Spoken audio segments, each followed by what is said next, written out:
cada rayo de sol o gota de lluvia, jóvenes latinoamericanos trazan su camino hacia el progreso, amando y haciendo producir la tierra que alimenta el futuro de manera sostenible. Como el oxígeno, la agricultura es esencial para la vida. Tú también puedes ser parte de la transformación de Latinoamérica y del mundo. Zamorano se proyecta al futuro educando líderes que enfrentan los retos actuales y generan oportunidades para el desarrollo de sistemas alimentarios resilientes, sostenibles e incluyentes.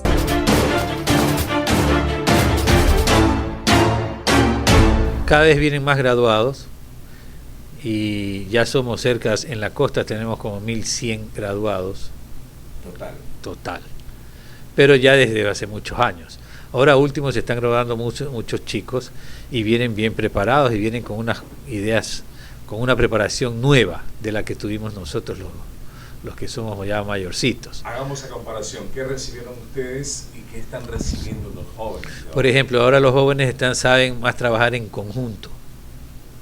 ¿Ya? Antes trabajaban ustedes. Antes, y llegamos acá y todos somos individuales, pero allá ahora le enseña a trabajar en grupo, en equipo, que es bastante. Claro. Realmente, y se ve otra cosa que se ve mucho ahora es la cuestión del respeto a sacar buena comida, ¿cómo se llama esto? La producción, pero la están sacando ya. Es que estos términos nuevos yo tampoco soy muy experto, pero ellos les enseñan a producir respetando al medio ambiente. ¿Ya? A nosotros nos enseñan a producir en abundancia. No sé, con los químicos. Con químicos. Acá que le llaman son los productos orgánicos. Sí, pero eso es otra cosa. Particularmente a mí me parece, si usted come una lechuga producida hace 40 años y come una una lechuga orgánica actual, la de acá tiene más nutrientes. ¿Por qué? Primero, las tierras se van agotando, ¿ya? Usted se iba a Quevedo en 1980, todos los 80, la gente tumbaba el monte y tumbaba la selva, ¿no?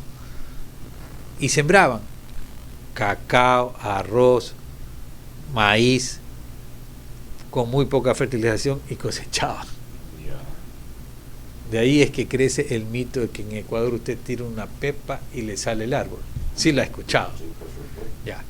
Ese es ¿por qué? Porque nuestros suelos son jóvenes, son suelos recién en 1970, 1980 comenzó la explotación agrícola aquí en Ecuador. Antes nada más que se hacía cacao y banano, pero ¿quién hacía maíz? Ya no había una explotación técnica. Arroz también hacían en los bajos, ¿no?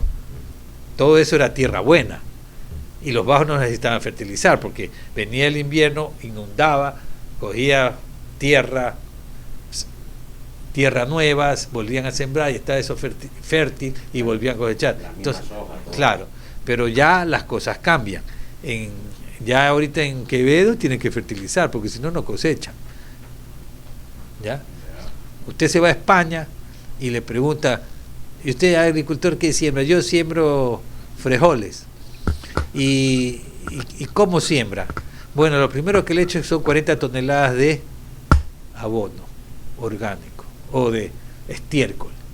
Pero hablando de 40 toneladas, porque esa gente tiene explotando esas tierras hace más de 2000 años, sin técnica, lo que han hecho es agotar todas esas tierras. Entonces, ellos tienen que fertilizar. ¿Ya? Y ese es el punto, ¿no? Particularmente creo que esto de los orgánicos, está bien que haya un control de los químicos, ¿ya? Pero la fertilización tiene que hacerse. ¿Por qué?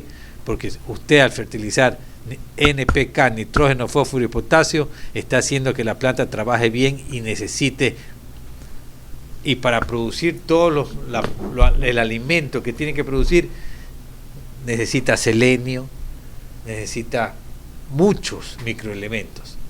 Entonces, el momento que usted no fertiliza, le sale menos, le sale una planta flaca, ¿no? Un producto flaco que no le importa, que no cogió mucho zinc, no cogió mucho selenio, necesita para su alimentación, para nuestra alimentación, que tenga los microelementos. Zinc es un ejemplo, ¿no? Entonces, esa es la idea. Claro, hay la locura de que todo tiene que ser orgánico, que no necesita orgánico. ¿Eso no le hace daño para la salud del ser humano?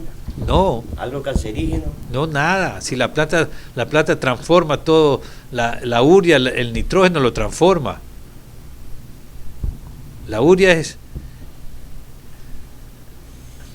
NH4, pero lo transforma de nitratos, se hace nitritos, la planta lo absorba como nitratos y eso le ayuda a la planta a ser fuerte, ¿ya? Y absorber el fósforo y absorber todas las cosas. Pero si usted tiene un cultivo orgánico y no tiene mucho nitrógeno, a lo mejor no le absorbe mucho zinc, a lo mejor no le da mucho selenio, no le absorbe yodo, no le absorbe muchos microelementos que son para la alimentación humana. Ingeniero, lo que escucho también es que estos químicos que se utilizan para la agricultura aportan y destruyen a la salud humana, como el cáncer. ¿Es verdad eso? Sí, hay muchos químicos que son cancerígenos, pero están siendo eliminados. No crea que no hay seriedad de todas las empresas agroquímicas.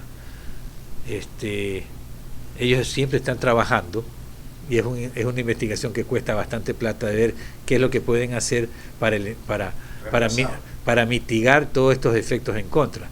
Les cuento un ejemplo. Yo me acuerdo hace muchos años salió un insecticida que era muy efectivo y que a los 15 días se desintegraba.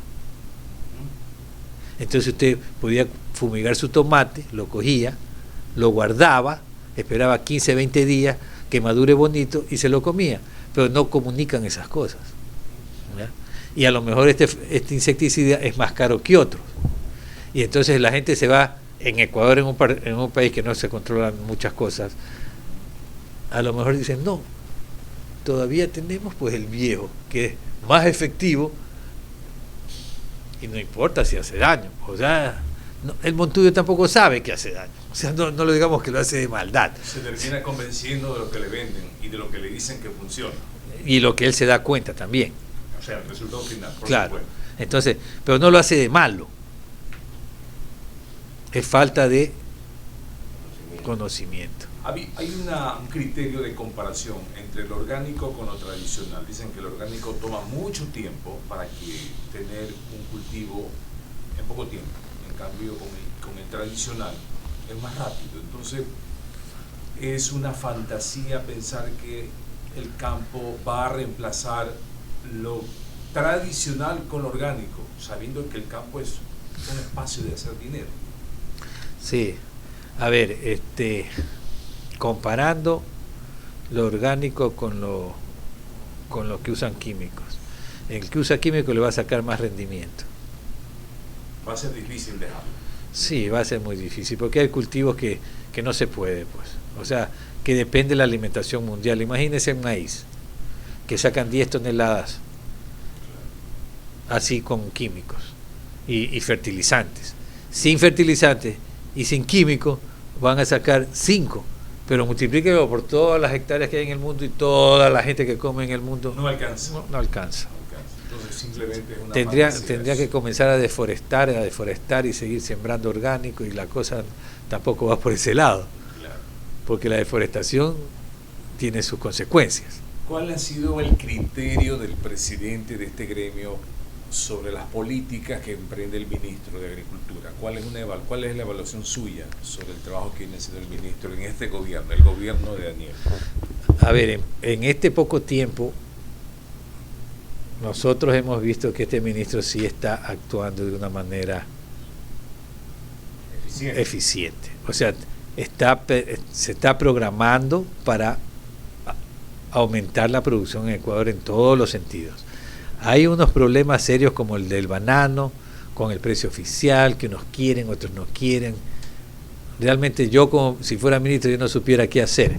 El efecto del cacao no es porque el ministro está haciendo bien, No, simplemente es otro efecto. Es otro efecto, es una enfermedad en África, entonces ya no hay cacao como había antes y comenzó a subir el precio. Es difícil entonces que el ministro, por cuenta propia, crear un efecto que, más allá de que no se enferme o no pase nada en otros países que compiten con Ecuador, el efecto es que lograr que la producción llegue más de lo que siempre ha estado llegando, pero sin la necesidad que otro país enfrente una crisis. Claro, y en eso el ministro está haciendo. Yo lo he visto y he escuchado que hay varios programas, porque el problema de Ecuador es la falta de tecnología. ¿Ya? Por ejemplo, el caso de los maiceros. Todos siembran dependiendo de la lluvia. Ahora en abril no llovió, se le quedó la mazorca pequeña, el grano no le llenó, los rendimientos van a ser bajísimos. ¿Cuál es el fin? Que Ecuador va a estar bajo en maíz. El maíz debería tener un buen precio, pero prontamente vamos a tener que hacer importaciones. Y no vale no vale que el país dependa de las importaciones. Pero yo pregunto, ingeniero, ¿por qué en pleno siglo XXI todavía dependemos de la naturaleza teniendo tanta tecnología de punta? Yo también me pregunto eso, le cuento. ¿Ah? Sí, pues. Le cuento que hace... Si no llueve, hagamos albarrada y mantengamos el agua. Es algo sencillo. Le digo porque yo soy montubio, soy de la parte de Balsar. Mis abuelos tenían finca. Y mi abuelo de 50 años atrás, y ese señor como que, y no estuvo en ninguna universidad de Harvard, ni cosas por el estilo. Sabían lo que producían, sabían, y nunca solamente estudiaba hasta cuando Pepe salta la llama. Pero qué conocimiento que habían en esa época, que sin estudiar, sin tecnología, que ahora no se pone en práctica, pues. Bueno, no había tampoco tanta población, pues no, y es difícil comparar a una población en exceso ahora con una población hacia abajo, ¿no? Pero lo que usted dice tiene toda la razón. Ahora, si quieren hablar de política agraria, pues eso es, hay en la historia los países socialistas o comunistas. Mao Zedong, cuando se cogió el poder, hizo la reforma agraria. Al siguiente año se murieron, creo que 60 millones de chinos de hambre. Rusia, cuando hizo la reforma agraria, se murieron 30 millones de hambre y de frío. ¿Ya? Entonces, el sistema socialista en la agricultura no va para ningún lado. Aquí nos hicieron la reforma agraria, ¿no? Y lindo, pues. Yo, una persona que había sido trabajador de cacao, cosechándole a las grandes haciendas, ¿no? De repente me regalan 10 hectáreas. Y yo cojo las hectáreas, los montubios sí saben dónde están las mejores, pues, ¿no? Claro, la pepa. La pepa. Entonces cogían el banquito cerca del río y les iba recontra bien, ¿no? Pero con 10 hectáreas, ese hombre va a ser pobre toda la vida. O sea, lo que hace el socialismo con la reforma agraria fue repartir pobreza. Es difícil ver eso y es difícil que la gente entienda eso. Pero si usted regala 10 hectáreas, hago 10 hectáreas de maíz, puedo hacer una cosecha, porque no tengo plata para ponerle el riego. Mejor dicho, ni se preocupan los políticos de que pongas el riego. Ya. Entonces el MAGA solamente cosecha una vez al año. Con 10, póngase que se gane $1,000 por hectárea, que es difícil, porque el minifundido, la persona de 10 hectáreas tiene que alquilar el canguro, tiene que sembrar, contratar gente para sembrar, tiene que contratar gente para fumigar, tiene que contratar gente para cosechar. Ya, exacto. Pero supongamos que gana $1,000. En 10 hectáreas al año son $10,000. Y con $10,000, 4 hijos, 5 hijos. Claro que el man tiene para darle la yuca, para el verde todos los días, la gallina, ¿no?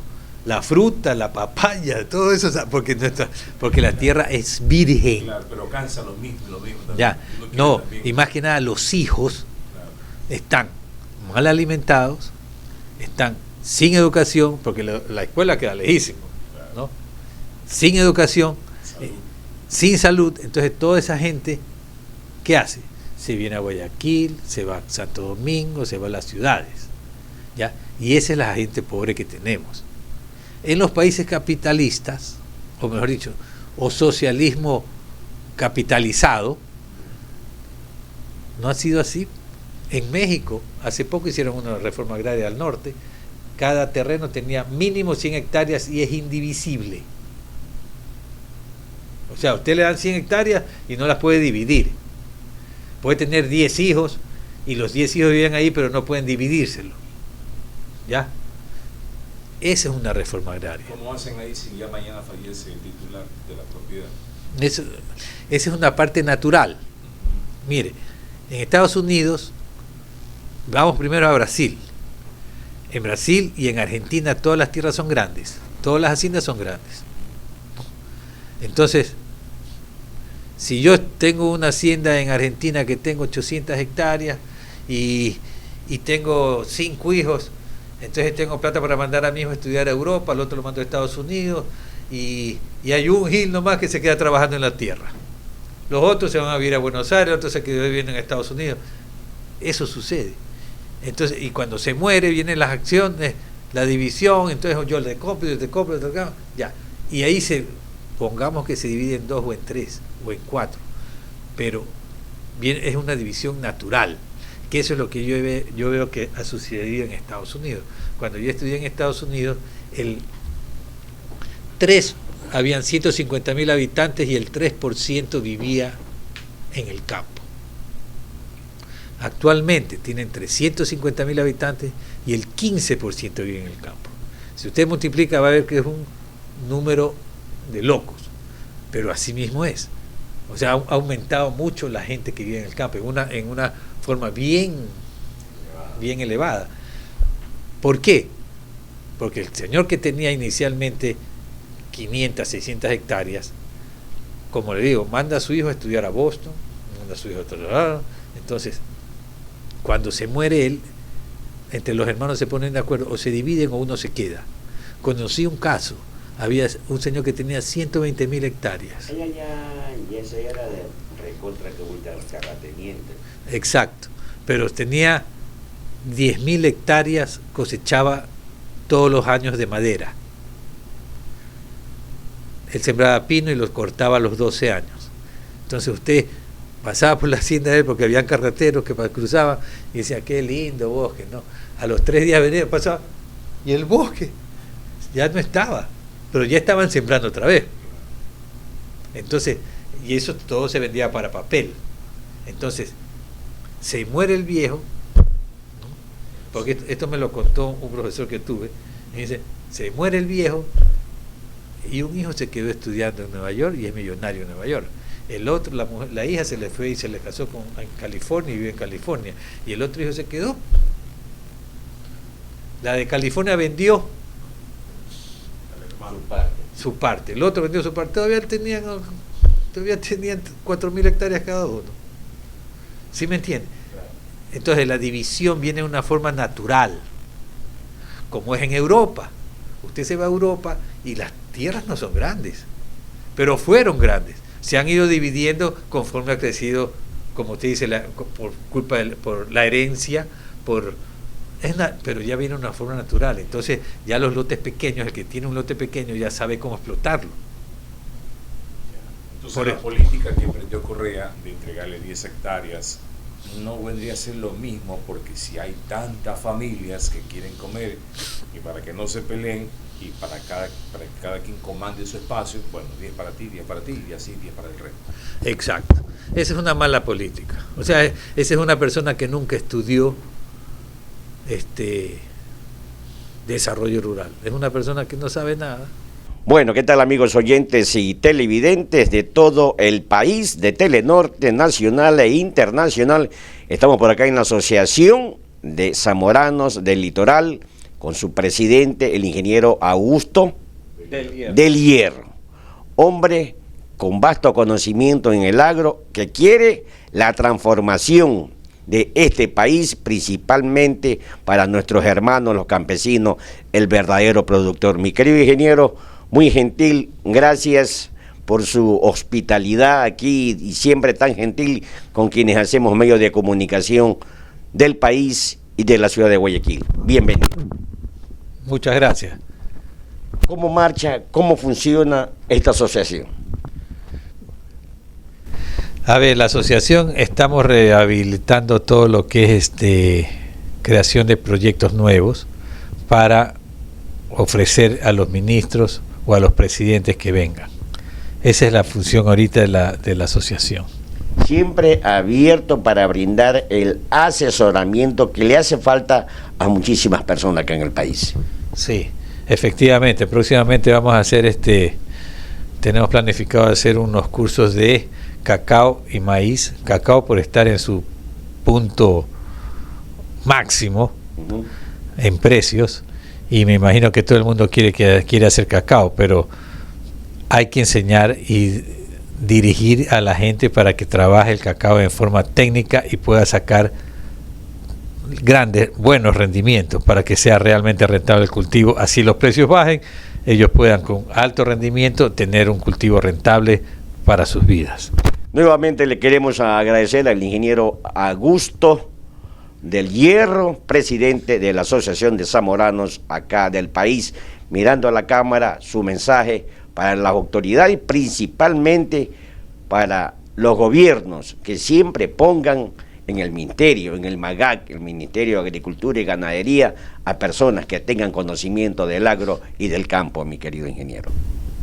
Bueno, me imagino que el presidente actual, conocimiento de agricultura, ha puesto tenga énfasis en la parte agrícola. Se nos vienen unos años muy difíciles. Ecuador necesita tecnología, importar tecnología inmediatamente, y parece que estamos en un buen rumbo comparado con los anteriores. Así que esperemos que el presidente Noboa y el ministro de Agricultura, Danilo, puedan sacar adelante esta parte, ¿no? O dejen enrumbado ya para el futuro. Bueno, alzamos nuestro puesto de información. Le queremos agradecer al ingeniero del Hierro, presidente de la Asociación de Zamoranos del Litoral. Buenas tardes.